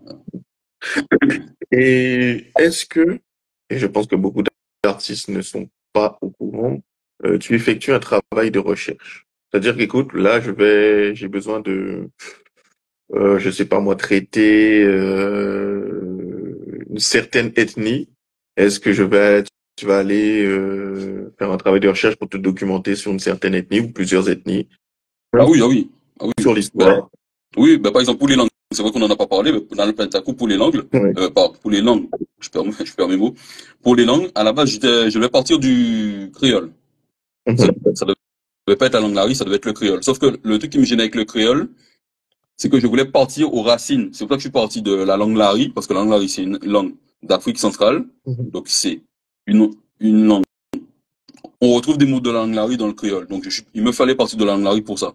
Parce que c'est de ça que je suis parti. En gros, dans ma démarche de développement, ça a été ça, c'est de me documenter et voir ce que je pouvais faire. Donc, j'ai pris la langue Lari, plus vieille Mhm. langue de l'Afrique centrale. Oui. Et du coup, c'est pour ça que toutes les attaques des habitants du Côte d'Ivoire sont en langue Lari. Et pour les habitants des îles Mongo, vu que c'est inspiré de l'Europe, de la mythologie grecque et l'Empire romain, Mhm. je suis parti du latin. D'ailleurs, c'est pour ça en fait que, vu que c'est le latin, c'est pour ça que l'entité, la première entité, c'est pour ça qu'elle s'appelle Psuké. Psuké, c'est en latin. Mhm. Ah oui. Et ça veut dire âme en latin. Et du coup, quand elle se sépare en trois pour avoir de nouvelles pour devenir de trois nouvelles entités, ben, vu que je parle du latin, et ça, hein, le latin a donné le français, a donné l'espagnol, et a donné l'italien, et le Mhm. portugais aussi. Et donc, c'est pour ça, en fait, que Psuke, ça donne Alma, Anima. Et le troisième, je ne vois pas le bon parce qu'il y avait deux fois Anima. Je crois qu'il y avait deux fois Anima. Parce que Alma, il me semble que Alma, c'est âme en portugais. Anima, c'est en espagnol et en italien, c'est Anima. Âme. Ben là, j'ai dit mémoire, peut-être que j'ai dit des bêtises. Alma, c'est sûr, c'est portugais. Et du coup, il me fallait une troisième langue parce que je ne pouvais pas prendre deux fois Anima. Mhm. Problématique, c'est pour ça que là, j'ai été pioché en Allemagne. Donc, c'est pour ça que la troisième, c'est Sil. Même si Sil ne descend pas du latin. Parce que l'allemand, en fait, c'est des langues nordiques. Donc, la langue allemande ne vient pas du tout, ne descend pas du latin. Mais bon, on va dire que c'est plutôt un anachronisme que j'ai fait parce que ça n'a aucun sens. Mais il me fallait un troisième, donc j'ai pris Sil, tout simplement. Donc c'est âme, voilà. Donc on va dire que j'ai tordu la règle pour pouvoir faire ce que je fais. Mais voilà, donc c'est ça en fait mais pour comprendre ça, il a fallu que je me documente. Puis j'allais faire des recherches, lire, voilà, le latin, lire sur le latin, trouver les mots, etc., etc. C'est du boulot, hein, de documentation. Donc voilà, c'est le travail de documentation que je fais. Et, euh, et là aussi, hein, parce que je me suis inspiré de de l'histoire du monde, parce que quand tu regardes les peuples qui se sont déplacés pour aller ailleurs, c'est surtout les Européens.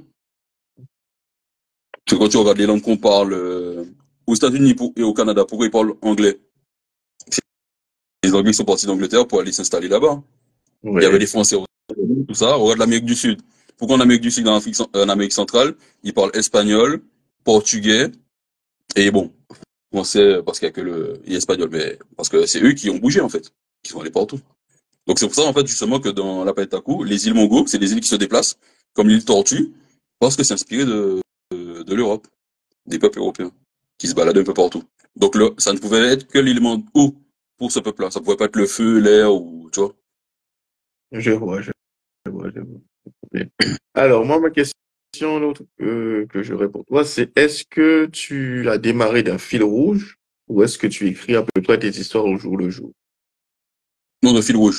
Fil rouge. C'est-à-dire que tu as ta fin. Tu as la fin de ton histoire. Ok. Alors, vu que tu as le fil rouge, tu sais à peu près ben, où tu vas, mais tu n'as pas forcément tous les éléments. Donc, moi, Exactement. ma question, c'est quand tu écris un tome, comment est-ce que tu conçois justement l'histoire de ce tome? C'est-à-dire, tu dois commencer par ce chapitre-là et tu dois terminer sur de telle manière. Et ce que tu mets au milieu, Parce que, bien sûr, évidemment. ben, en gros, pour écrire, ça dit que moi je suis en bouillon, ça dit que j'écris vraiment très rapidement. Je dis, voilà ce qui se passe. Je commence par le synopsis, il se passe ça. Le synopsis, je le développe, j'en fais un résumé. Le résumé, j'en fais un détail, je fais un détail de chaque élément. Mais je laisse des trous, volontairement. Et les trous, je les comble petit à petit. C'est-à-dire que j'écris l'histoire, je la laisse, je fais le synopsis, je laisse dormir comme ça. Donc c'est écrit, donc ça dort, ça travaille, ça travaille, ça travaille. Je reviens, je écris, je développe petit à petit. Et pour l'exemple, pour les tomes, comment je travaille, c'est-à-dire que tout est déjà écrit. Mais là, pour le tome 7, voilà, justement, pour le tome 7, ce qui s'est passé, et c'est exactement ce qui se passe pour les tomes, les précédents tomes, Tant que ça n'a pas commencé, je continue à combler les trous ou à améliorer. C'est-à-dire que je profite au jour le jour.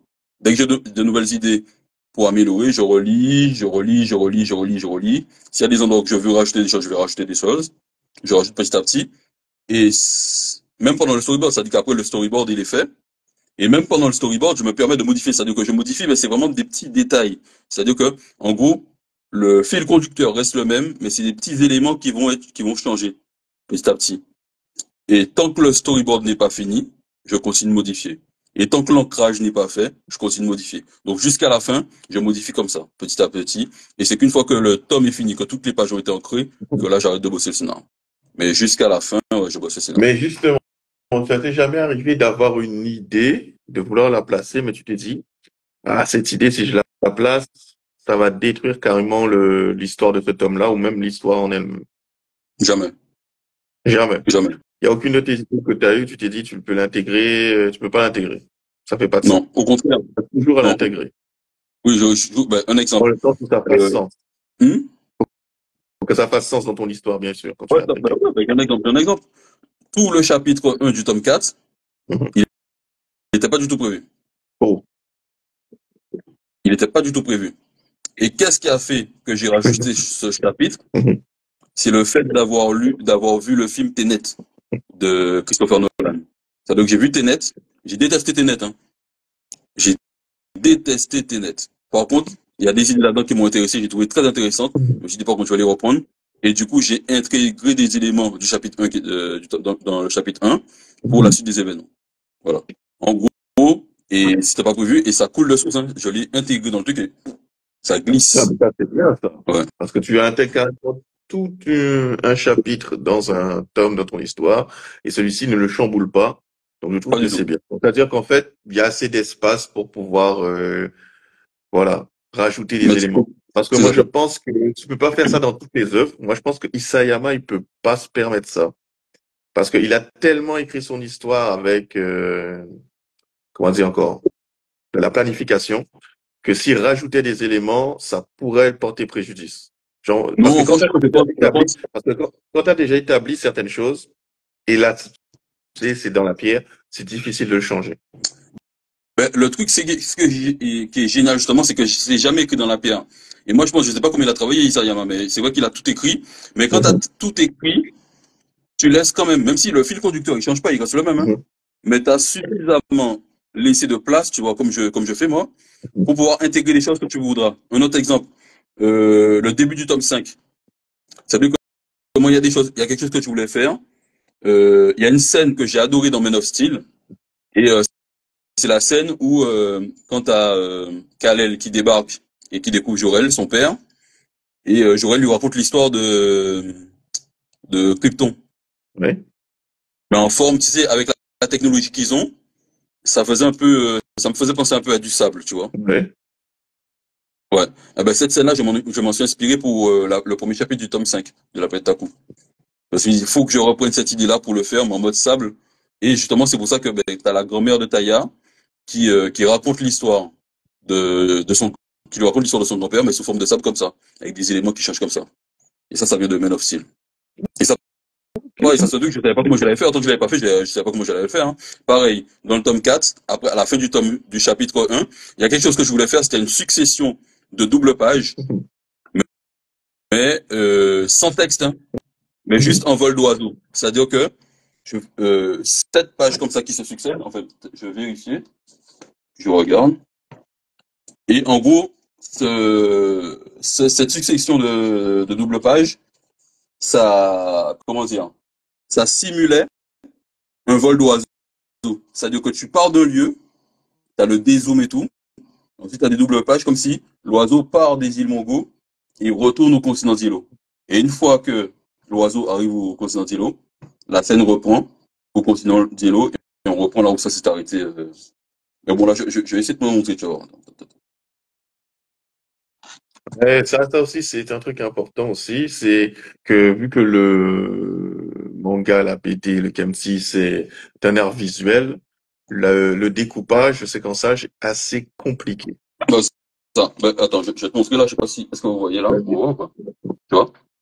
Ouais, ouais, on voit, on voit, on Voilà. voit. Ça, c'est à la fin. c'est à la fin du chapitre 1. Mhm. Voilà, donc là, on a fini l'action ici, et on Mhm. va rejoindre le continent d'îlot. Là, je te montre, tac, deuxième page, voilà la suite, tu vois. Et voilà. Là, ouais. Et là, il arrive. Ok. Voilà, là, ça fait deux doubles pages, on est d'accord? Ouais, ouais, deux doubles pages, on est d'accord. Deux doubles pages, trois doubles pages, Trois doubles pages. voilà, quatre doubles pages, Quatre doubles pages. Ok.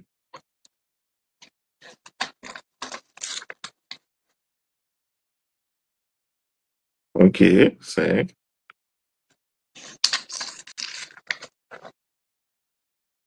Ok. Six.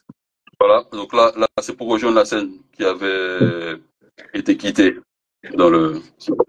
Et qu'est-ce qu'en fait tu voulais retranscrire en faisant autant de doubles pages, en fait? Parce Ben, que on ne fait moi, pas justement des doubles pages, des cases ou un découpage comme ça par hasard. C'est qu'il y a une intention derrière. Quelle était cette intention que tu voulais faire passer? ben, justement, ben, le vol d'oiseau. C'est-à-dire, faire comme si c'était un oiseau qui quittait les îles Bongo pour rejoindre le. Tu vois? Ouais. Voilà, c'est. Et là, bim, là, l'action reprend, tu vois. Ça reprend exactement où. Ça c'était la. Ça, c'est la dernière page du tome 3. Ouais. Et on reprend exactement là, mais différemment, de l'autre côté. Alors là, je te montre. Je sais pas si tu vois là. Là, on voit les personnages. Là, on les voit, oui. Ouais, Ça, tu vois. Et t'as vu la scène ou pas? Ouais. Ben, attends, ouais. je vais te montrer la fin du tome 3. C'est la même chose, mais inversée.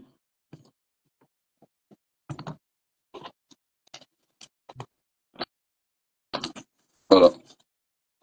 Voici là. Donc, toi, la fin du tome 3. Ah, voici. Voilà. Tu vois? Ouais. Donc, ce que je t'ai montré tout à C'est un l'heure, autre point de vue. c'est D'accord. ça. Voilà. Tu vois? Là, C'est on un voit, autre on est point de de dos. vue. Et là, on est de face. Ouais. Voilà. Donc, c'est ça. C'était en gros, vu que ce chapitre-là, il n'était pas prévu pour le rajouter à ça, parce qu'à la base, le tome 4, il devait commencer à ce moment-là. Hein. C'est-à-dire que le plan que je t'ai montré là, à la dernière image, c'était là que Mhm. le tome 4 reprenait. Il reprenait exactement à la fin du tome 3. Mhm. Mais comme j'ai intégré le premier chapitre qui n'était pas du tout prévu, le premier Oui. chapitre pour l'intégrer, j'ai intégré et justement, cette succession de double pages, c'était pour faire le lecteur rejoindre ce qu'il avait quitté Mhm. euh, à la fin du tome 3. Donc c'est comme si ouais, c'est un oiseau, il y a le dézoom, c'est l'oiseau s'envole, voyage, il va sur le continent Yellow, tac, il retourne à l'endroit où le lecteur avait été abandonné dans le tome 3. Voilà, c'était ça Ok. l'idée. Ok, d'accord. Et par rapport au retour que tu as eu de tes lecteurs, est-ce que tu pourrais en fait nous donner quelques retours? Est-ce que positifs, négatifs? Quels ont été les retours négatifs? Quels ont été les retours positifs? Alors, les retours négatifs, c'est surtout au niveau, bah, c'est vrai que comme j'ai pas de relecteur, forcément de relecteur, des fois je fais des fautes de français que j'oublie Mhm. ou des fautes de français. C'est ça là, les critiques qui nous sont faites majoritairement. Mhm. Sinon, pour tout ce qui est de l'histoire, des dessins et tout, Mhm. les gens, ils adorent, hein. Ils adorent. Et sinon, aussi, un reproche qui est fait, mais bon, ça, c'est ma narration qui veut ça. Et le premier moyen dont je dispose aussi, c'est que ça va trop vite. Mais moi, c'est ma volonté que ça aille trop vite. Parce que j'aime pas les temps morts. Même si je sais pourquoi, hein, il faut les temps morts quand tu écris une œuvre. Mais moi, je me passe des temps morts parce que j'ai pas les moyens de me le permettre. Donc, moi, il faut que ça aille vite. Faut que ça, et même moi, en tant En que fait, lecteur, temps mort, je pense que ça permet en fait aussi de permettre au lecteur de souffler. Ça permet aussi exactement, c'est ça. au personnage de souffler, de Voilà. développer aussi les personnages d'une autre manière. C'est ça. Parce qu'on se dit en fait le temps mort, ça sert à rien. Non. Moi, je prends peut-être l'exemple de Berserk. Berserk, quand ça commence fort. Mais il y a beaucoup de temps mort dedans et tu te dis tant mieux. Parce que tu veux pas tout le temps avoir Guts en mode il souffre, Guts il passe tout son temps à avoir son corps détruit parce il enchaîne les combats. Il faut qu'il y ait des moments, voilà, il se pose, il y a des moments où il sourit, parce que c'est ça aussi la vie. Parce que tu peux prendre n'importe quelle œuvre triste, tu as des moments où c'est drôle. C'est ça, Tu as des c'est ça. moment où ça s'ouvre, ça respire, parce que tu vas étouffer le lectorat comme ça et te dis, non, c'est pas possible. Et au final, faire ce genre de choses, ça permet aussi de descendre encore le personnage. Donc, si tu fais une œuvre qui est un peu dramatique, le fait qu'il y ait ce temps mort-là, ça permet encore de le descendre, le personnage. Tu racontes ton histoire. Donc, je peux comprendre, parce que quand tu réalises un truc, tu n'as pas le temps du temps mort, mais je pense que c'est nécessaire. C'est nécessaire. Peut-être, il n'est pas obligé de durer 5, 6 chapitres, hein, le temps mort. Il peut en faire un, tu vois, ou la moitié d'un chapitre, mais on voit à peu près les personnages souffler. Et ça les humanise, justement. Ça les humanise. C'est pas les faits que tu les vois affronter des gros monstres et tout. Pareil dans Naruto et tout. C'est les moments où quand tu vois Jiraiya et Naruto partager une glace, qui fait que quand Jiraiya meurt, tu te dis, ah bah merde alors, j'ai de la peine pour Naruto. C'est ce moment-là. Voilà. Ben, il y en a, on va dire que je n'étale pas trop ça, de que moi, ces moments-là, ça dure grand max 3 pages, tu vois. Moi, c'est 3 pages grand max, je me permets pour ça de couper, et après c'est direct, on repart dans l'action. Je fais pas de... Ouais, c'est vraiment action. Ouais. Oui, moi, je suis pas là pour... Ouais. Temps mort, hein. Toi, tu es le TikTok du manga. Exactement. Voilà. C'est exactement ça. Direct, TikTok, direct. Voilà. Allez, pas le temps. Voilà, pas de temps, pas de coupure, pas de machin, c'est tac, bim, bim, bim, on balance. Ouais. Justement, à ce moment-là, est-ce que tu penses pas que c'est un peu contre-productif d'avoir fait autant de double pages pour montrer un oiseau qui va d'un endroit à un autre, en vrai? Est-ce que ça aurait pas été mieux de voir l'oiseau partir, rester sur l'action, finir l'action et avoir l'oiseau qui arrive? Non, parce que justement, tu m'as mis dans l'action. Genre là, Madara vient d'arriver, il commence à tabasser l'armée, là. Et là, tu me casses, tu mets un pigeon voyageur qui va venir de Konoha jusqu'à sur le champ de bataille. Tu te dis, mais attends, non! Madara est en train d'exploiter du monde, là. Il était en train d'envoyer une météorite, t'as arrêté. T'as arrêté au moment où la météorite fait, viens. J'ai même pas encore vu la météorite. Tu l'as vu, les gens regardent le ciel, tu te dis, mais il se passe quoi? Et boum, j'ai un oiseau pendant 15 minutes. Je dois attendre une semaine pour voir qu'est-ce qui va se passer après. Mais tu vois, l'état Watt. Tu comprends ce que je veux dire? Oui, mais c'est voulu. Parce que justement, l'état dans lequel ça te met. Je sais que c'est voulu. Mais tu comprends le lecteur. Tu comprends le lecteur ou le spectateur. Tu vois, tu le mets dans l'action, Madara va aller faire un truc, tout le monde regarde le ciel, boum, un oiseau. L'épisode se termine. Je dis, bah écoute, la semaine prochaine, tu sauras qu'est-ce que c'est. mais justement, c'est ça le truc, c'est ça le délire, c'est ça qui est kiffant. C'est-à-dire que tu joues avec le lecteur comme ça. Tu joues avec le lecteur comme ça. Tu joues avec les sentiments comme ça. C'est de la frustration, ça. Et le pire, c'est que l'épisode de la semaine prochaine, il commence, on est toujours sur l'oiseau. Bah oui. On est toujours sur l'oiseau. Et 5 minutes après, on voit qu'est-ce qui se passe. Je dis, oh bah écoute. Justement, jouer comme ça avec tu joues avec les émissions comme ça des lecteurs. C'est très intéressant. Moi, c'est marrant. Franchement, moi, je trouve ça trop kiffant, hein. En fait, tu le fais et ça marche comme ça. Ah, moi, j'adore. Ah, c'est trop kiffant. C'est trop je trouverais ça dans un autre truc, comment dire. Oda, il le fait bien. Et non, mais par contre, Oda, lui, il exagère, par contre. Lui, il est dans l'excès pour moi. Oda, il le fait bien. Oda, il le fait bien. Parce qu'en fait, il te montre quelque chose d'intéressant. Il coupe et te remonte un autre truc d'intéressant, tu vois. C'est pas un truc qui est pas intéressant qui te montre. Je prends par exemple Wano, on a les combats sont entamés, boum, Luffy peut-être, je sais pas moi, je raconte n'importe quoi, mais on va dire Luffy perd, et boum, on est à la rêverie. Et boum, la rêverie, ça reste sur un truc qui nous intéresse, et boum, on revient sur Luffy. Ah bah tu vois, et ça te montre en fait, voilà. Ouais, mais contrairement j'ai horreur de ça, parce que contrairement à ce que j'ai dit tout à l'heure, Oda, moi je l'appelle Elixman, hein. Elixman parce qu'il passe son temps à faire ça. Et ça, c'est horrible parce que tu peux le faire une fois, mais après, tu vois, en fait, moi, comment dire ça? Les narrations décousues comme ça, moi, ça me rappelle les narrations des soap opéras. C'est pour ça que moi, pour moi, One Piece, c'est le soap opéra du manga game, hein. Parce que tu regardes la narration d'Oda. Je dirais qu'en fait, ce que Oda fait, c'est surtout, il cultive le mystère et surtout le suspense. Oui, mais le mystère, c'est les deux éléments qui sont cruciaux quand tu racontes une histoire. Parce que qu'est-ce qui fait que tu veux revenir? C'est parce que tu veux savoir. Oui, mais après, il n'y a que ça qui fait tenir ton œuvre, hein. Au-delà, on mystère, va tu pas vois. dire qu'il y a que ça, mais on va dire que voilà, Ouais, il sait te faire revenir la semaine prochaine, quoi. le mystère, tu le mystère. Hein. Là, aujourd'hui, imaginons qu'il révèle ce qui est vital. Il n'a pas encore fini le manga. Imaginons que là, il décide de révéler ce qu'est le One Piece. Il y a les trois quarts des lecteurs, une fois qu'ils auront la réponse, ils vont arrêter de lire. Hein. On paraît combien qu'ils arrêtent de lire l'œuvre une fois qu'ils auront la réponse à ça. Bah, faudra voir, mais je pense pas. On Moi, je parie pense ce que pas. tu veux, qu'au moins la moitié des lecteurs de One Piece, ils ont la réponse à ça, ils arrêtent de lire l'œuvre. On parie ce que tu veux. On parie ce que tu veux. Écoute, ça sera très simple. On n'aura qu'à voir au niveau des vidéos, des vues et surtout des ventes. Surtout les Non, mais ventes. justement, non, mais Mais je pense justement, pas. il en a conscience. Non, mais il en a conscience, c'est pour ça qu'il le fera jamais. Et qu'il a, Mais il a dit qu'en fait, non, mais il a dit quand il va arriver One Piece sera pas fini. C'est-à-dire que la bataille finale va se passer après qu'on saura ce que c'est que le ah One ben, Piece. là, tu vas voir. Là, à ce moment-là, si vraiment il fait ça, on verra Ouais. si le nombre de lecteurs va pas chuter. Moi, je te dis qu'il y a au moins la moitié des lecteurs qui vont arrêter. Parce qu'il y en a beaucoup qui Moi, vont être déçus. Parce moi, qu'ils ont je attendu plus de pense 5 ans. que après Elbaf, ils vont trouver le One Piece parce qu'il n'y a pas d'autre chose. Ok, Donc, d'accord. Ouais. après Bon, Elbaf, voilà, je crois du qu'il coup, est si c'est obligé fait, voilà. si c'est fait, ça se retransposera sur le nombre de ventes. Si le nombre de ventes chute, ça Ouais. voudrait dire que j'ai eu raison. Si Ouais. ça chute pas, ça voudrait dire que c'est toi qui as eu raison. Parce que tu oublies toujours un truc, c'est, il y a peut-être le One Piece qui est important, mais il y a des gens qui veulent voir Zoro contre Mihawk. Il y a des gens qui veulent voir les autres membres des équipages réaliser leurs rêves. Tu vois, il y a ça aussi.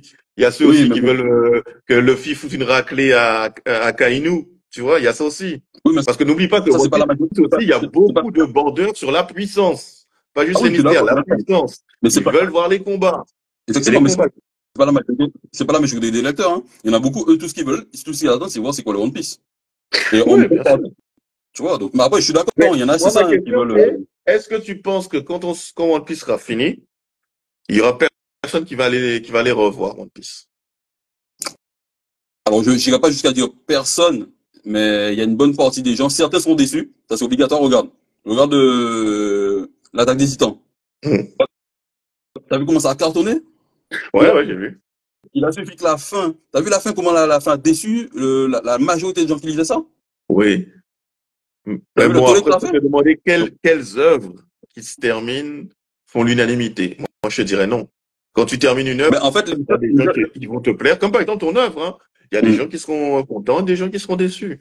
Tu pourras c'est ça. jamais faire l'unanimité. Mais en fait, le truc, pour moi, c'est-à-dire que plus ton œuvre dure longtemps, et plus tu maintiens le mystère sur un truc, et c'est ça que Oda a fait, c'est-à-dire qu'il a maintenu le mystère plus de 25 ans sur One Piece sans donner la réponse. C'est comme si je te prends l'exemple de Dragon Ball. C'est parce que tu peux comparer les deux. T'as une œuvre qui s'appelle Dragon Ball, t'as des Dragon Ball dedans, une œuvre qui s'appelle One Piece, t'as le One Piece dedans.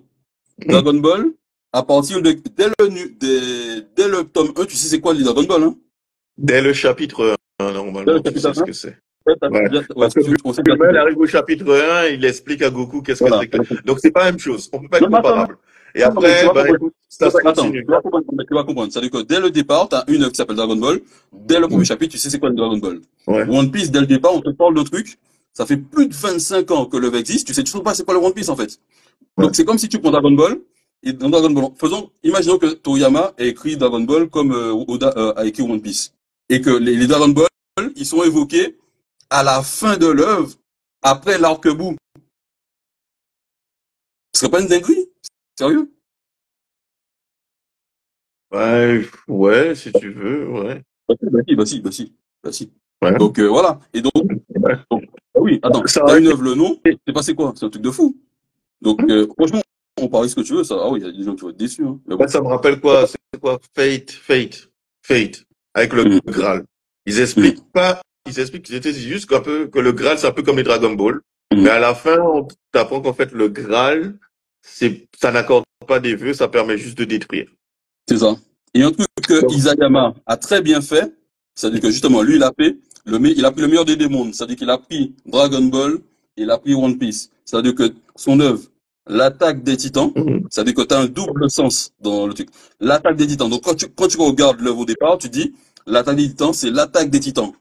Et c'est après, en fait, quand tu as lu, quand tu arrives à un certain nombre, en fait, non, c'est pas l'attaque des Titans, c'est le Titan assaillant. Ouais. Tu comprends? Donc lui, Ouais. il a Ça fonctionne joué mieux avec en le truc. japonais, je pense. Parce que c'est Shingeki no Voilà, Kyojin. c'est ça. C'est Tu ça. peux vouloir dire les deux, alors que l'attaque des titans, tu peux pas vraiment le faire. C'est l'attaque des titans. pas le Voilà. titan assaillant, tu vois, ça Ouais, fonctionne mais mieux en c'est pour japonais. ouais, mais Ouais. c'est pour ça que en japonais, en fait. C'est pour ça que, Ouais. ouais, en japonais, en français, ça fonctionne pas. Mais c'est quand tu regardes même avec le titre, tu comprends, tu dis, ah oui, c'est ça que ça voulait dire à la base. Mais tant que t'as pas lu l'œuvre, tu comprends pas, tu vois. Et t'as un double Oui, œuvre. oui, oui, oui, t'as ça. Mais Réussir à justement, faire ça, vu qu'on parle de fin, hum, et que tu as déjà ta fin, est-ce que tu penses que, selon toi, ta fin va décevoir ou est décevante? je sais pas, parce que je me posais la question. Moi, ma priorité dans tout ce que je fais depuis le départ, hein, Mhm. ça dit comment je ne sais pas savoir si les lecteurs vont aimer ou pas ce que j'ai écrit. Non, mais je parle pour toi. Je te Ouais. pose la question à toi, pour toi, Ouais. selon toi. Hum.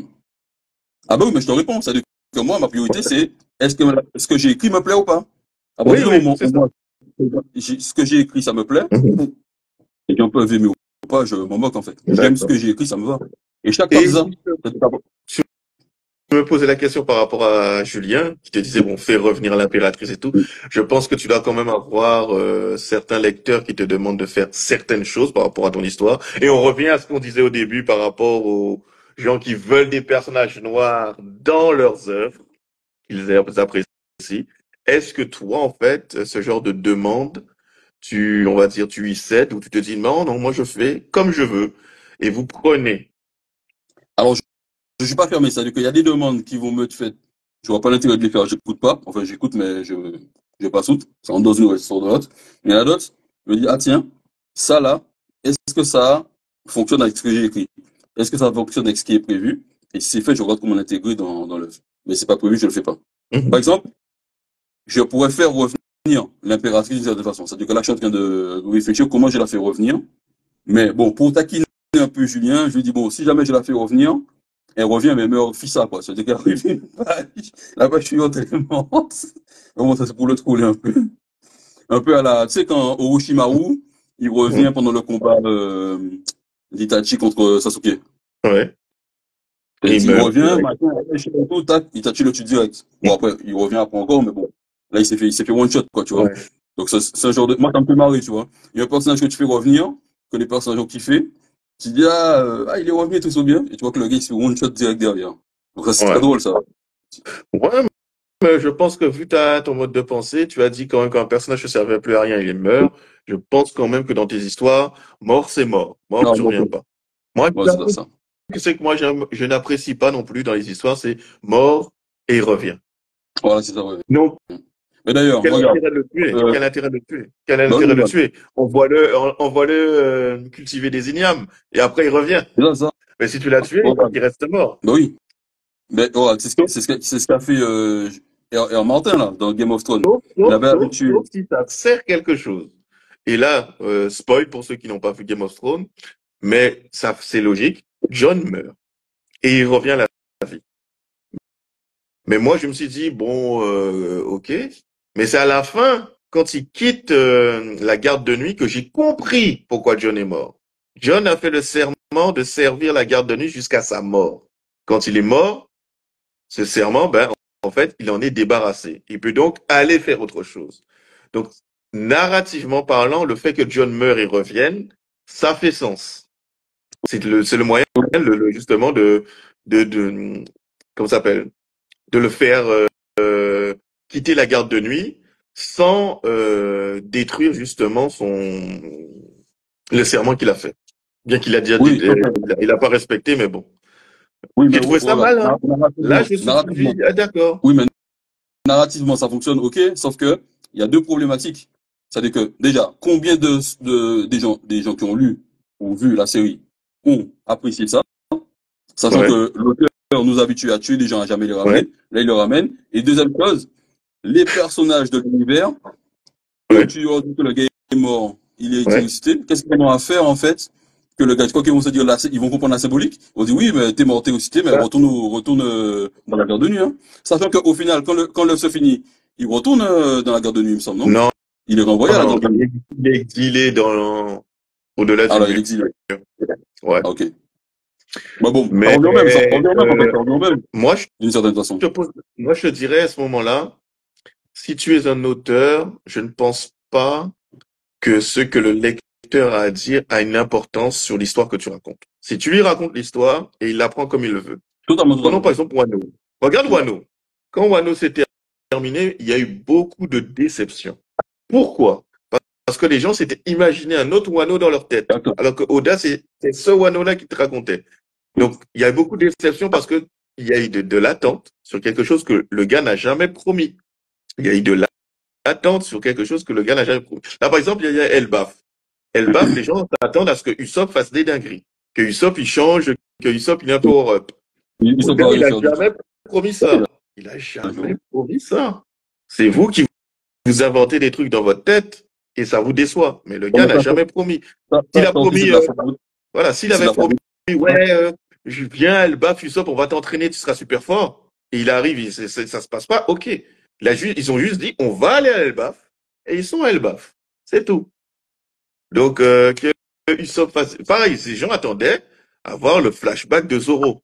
Qu'on ait des informations sur Zoro parce que voilà, Zoro, il est lié à Wano et tout. On a eu un petit peu de trucs. Mais Oda n'a jamais promis cela.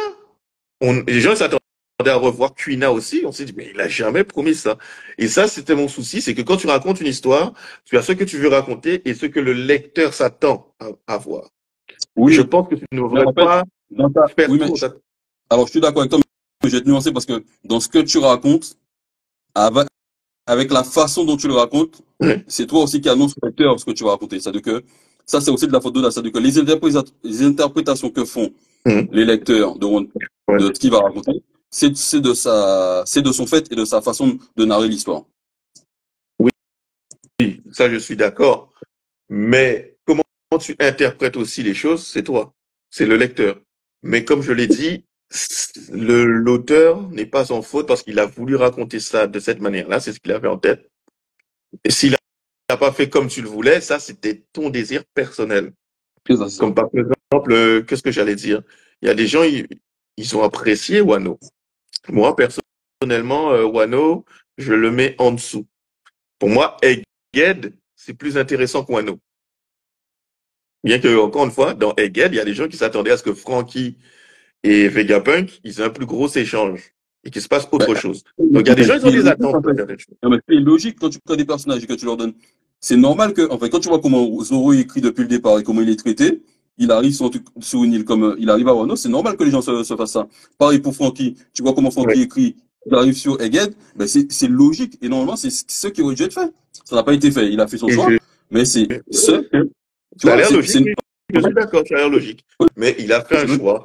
Mais le problème, ça c'est aussi le problème de One Piece, c'est que c'est un univers trop riche.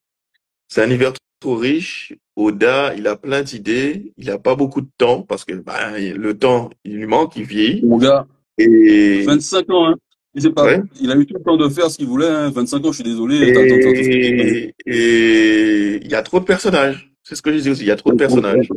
Donc, je pense bien que si tu avais réduit le nombre de personnages, tu aurais pu mettre Zoro, te concentrer sur Zoro, réduire le nombre de personnages. Parce que regarde Wano. Regarde combien il y a de personnages à Wano. C'est extraordinaire. Kaido s'embête, mais il y a plus de 100. Je crois qu'il doit être 1000 au moins. 1000. Mais c'est énorme le nombre de personnages. Et même dans les personnages qu'il y a, il y a encore plus de personnages. Par exemple, il y a tellement de personnages, il n'a pas bien développé tous les fours rouges. Il y a tellement de personnages, il a rajouté les personnages qui c'était les Tobiropo, il les a même pas développés. Là, Il sait pas, en fait, pour là, il y moi, a déception. il sait pas tuer ses personnages. Ouais, Non, il y a ça aussi.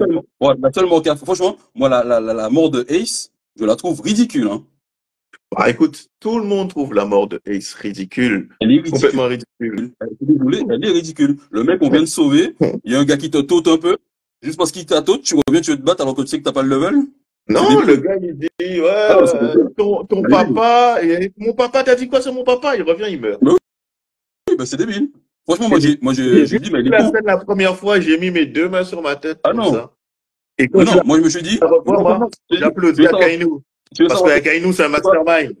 Il a bien quelle a été géré ma réaction le quand j'ai vu ça? Marineford. Hein. Tu veux savoir Il a quelle a bien été ma géré réaction? Tu veux savoir quelle a été ma réaction quand j'ai vu cette mort? ça fait quoi. C'était quoi ta réaction? Ce personnage est trop con. Bah Il ouais. mérite. Voilà, je me Il suis est dit, il plus mérite sa con mort. que le fille. Le fille lui-même, il a dit, écoute, on y va. Il a dit, sacrifier, on y va. Même le Non? fille, comment ça s'appelle, à Whole Cake Island, il est parti, il a laissé Jimbe. Jimbe lui a dit, vas-y. Il a dit, ok, j'y vais. Il n'est Bah pas oui, resté, fait du bah oui. demi-tour pour aller se battre, hein. Non, il y est allé. Alors, Et est-ce qu'il a fait demi-tour? Il a tu compares la mérité mort de sa mort. Il a Neji. mérité sa mort. Oui, la même idée, mais elle est ridicule. Alors Ouais. qu'à côté, tu regardes par exemple, dans Naruto, la mort de Jiraiya, elle est magnifique. Ouais. Moi, j'ai pleuré, hein. Quand Jiraiya est mort, là, moi, j'ai chialé. Ça m'a Ouais. mis des larmes C'est et bien tout. fait. Ah, c'était trop C'est bien bien fait. fait. Ah bah C'est oui, bien c'est fait. trop bien fait. C'est bien fait. Oui. Ben Et oui. après, tu regardes la C'est Mondays, bien mais c'est fait. ridicule, c'est Et mes frères. tu as de la C'est mes peine femmes, parce c'est que dommage. il est bien écrit. C'est quand même un homme, il t'a dit, est-ce que j'ai accompli quelque chose de bien dans ma vie? Ça parle à tout le monde. J'ai dit, Bah j'ai oui. fait plein de choses dans En ma fait, vie, à ce moment-là, mais je les la choses trouve que j'ai faites, poétique. c'est peut-être des Bah échecs. Parce oui, que bah j'ai oui. échoué avec là, avec mon ami, j'ai échoué là avec mon premier élève qui était Minato, mon autre élève là qui était Nagato. Alors est-ce que j'ai fait quelque chose de bien? Et tu te rends compte qu'en fait, le fait que Naruto réussisse, c'est la preuve qu'il a réussi Bon, lui-même. mais sauf que lui, il ne sait pas vu qu'il est mort. Ouais, il ne Mais sait pas. Mais c'est pour ça justement que sa mort est ah triste. oui, elle est C'est pour ça que sa mort est poétique. triste. Même pas seulement triste, elle est poétique. Elle est triste et poétique à la fois. Franchement, elle est magnifique. C'est Hein? ah ouais, franchement, c'est pour ça qu'en Bah, fait, chaque tu vois, c'est pour ça que tu vois parfois Naruto au-dessus de One Piece. One Piece numéro un au Japon, tu sors du Japon, c'est Naruto qui est au-dessus. ah Bah bah oui, oui, t'es obligé. T'es bah oui. obligé. Ben oui. Bien sûr. Moi, Moi, je suis désolé. Quand tu moi, je suis team arrives à Naruto, me hein. présenter Moi, un je suis team personnage Naruto, comme hein. Lee, Je Rock suis Lee, team Naruto, qui est moi. ridicule, il fait des dingueries. J'ai pleuré pour Lee. J'ai pleuré pour Lee quand tu vois sa backstory, là, où le gars, il s'entraîne et il pleure. En fait, la scène, je sais pas si tu te souviens de la scène, mais il frappe sur un bout de bois. Et après, je crois qu'il fait de la corde à sauter et il se prend les pieds dedans et il se tape la tête contre le truc. Et là, il commence à pleurer. Parce il réalise à ce moment-là, je vais jamais y arriver. Je vais jamais devenir un ninja. Ça sert à rien. Et t'as là ta Guy qui est là et dit, viens, je t'aide. Je crois qu'il y a deux fois où, moi, personnellement, ça m'a fait pleurer, c'est Lee. Surtout quand Gara lui pète les os, on Là, lui dit, tu les seras autres. plus jamais un ninja. Là. Et Guy. Normalement, pour moi, Guy aurait dû mourir contre Madara. Ah oui, oui, Parce que oui, vu contre Madara. comment l'histoire a été racontée, Guy aurait dû mourir, Neji aurait dû survivre. Voilà, c'est ça. Guy aurait On est dû d'accord. On est survivre. d'accord. On est Voilà. d'accord. Parce que Neji m'a dit ça. comment ça a été raconté la narration, on te dit voilà, depuis le début, lui son père c'était un raté, mais il a inventé une technique des des 8 portes, les 9 portes. Et lui Ouais. aussi, il a eu, Oula. je vais le faire aussi, je vais le faire aussi. Et tu le vois, ils vont mourir. Parce qu'ils le disent, les jeunes pousses doivent survivre. Mais voilà, bon, il a survécu, je sais pas pourquoi. Je sais pas pourquoi. Et ouais, ça a été une Tu erreur. vois, ça, c'est aussi le problème quand tu as une œuvre qui est trop commerciale, et je pense que ça, ce sera pas ton souci, parce que tu pourras raconter ton histoire comme tu le veux. C'est quand c'est trop commercial, tu as des éléments parasites qui viennent. Tu as des éléments parasites Bah oui. comme par exemple, dans le cas de One Piece, c'est pas un élément parasite. Moi, je trouve que c'est un plus. C'est les supernovas. Oda, il n'avait pas les supernovas en tête. Et il a créé les supernovas.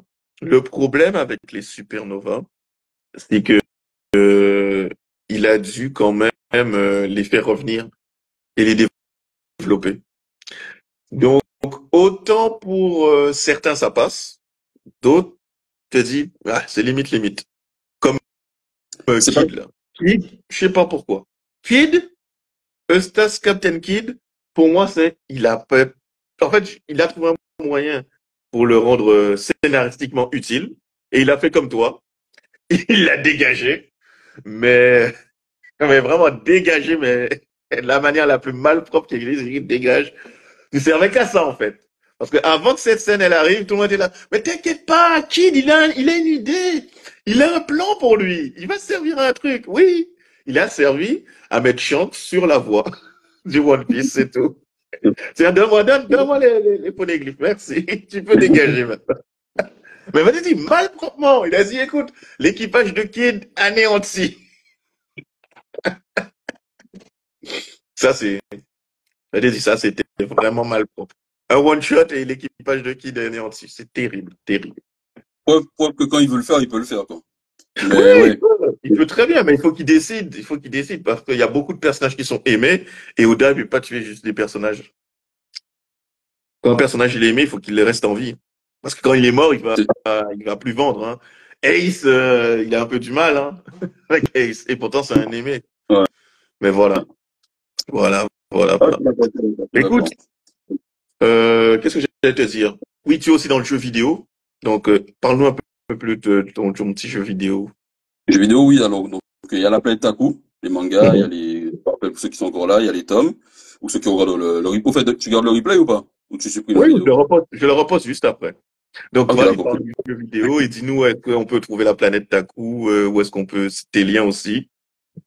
Alors, il y a la campagne LE, je mettrai, il n'y a pas de souci. Et donc, il y a un jeu vidéo qui a été développé, on a commencé à le développer avec le Julien Marbon, le petit crayon, le 8 octobre 2023. Et c'est vrai qu'on n'en a pas parlé de ça, c'est dans la lignée de ce que j'essaie de faire avec la planète Taco, c'est de promouvoir, mettre en avant les différentes cultures africaines et caribéennes. Donc les arts martiaux, le Jokan. Et pour faire connaître le Jokan, ben, quoi de mieux qu'un jeu de combat dans lequel tu peux mettre le Jokan, tu peux mettre le Mayolet, le Damier, le Moenji, les arts martiaux de la Caraïbe, en fait, qui peuvent être mis en avant.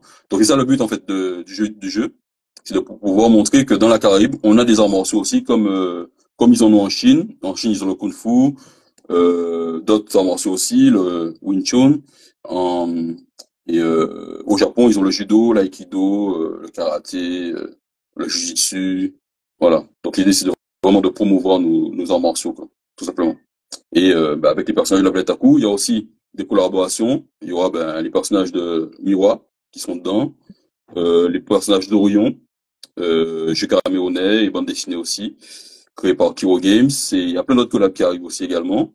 Et donc, j'en parle en temps voulu, tout simplement. Énormément de featuring, de personnages afro, ou pas aussi d'ailleurs, peu importe, c'est des combattants qui seront dans le jeu. Voilà. Et ah oui, c'est développé sur Mugen. Vous pouvez aller, hein, ça s'appelle la planète Taku, l'éveil du guerrier.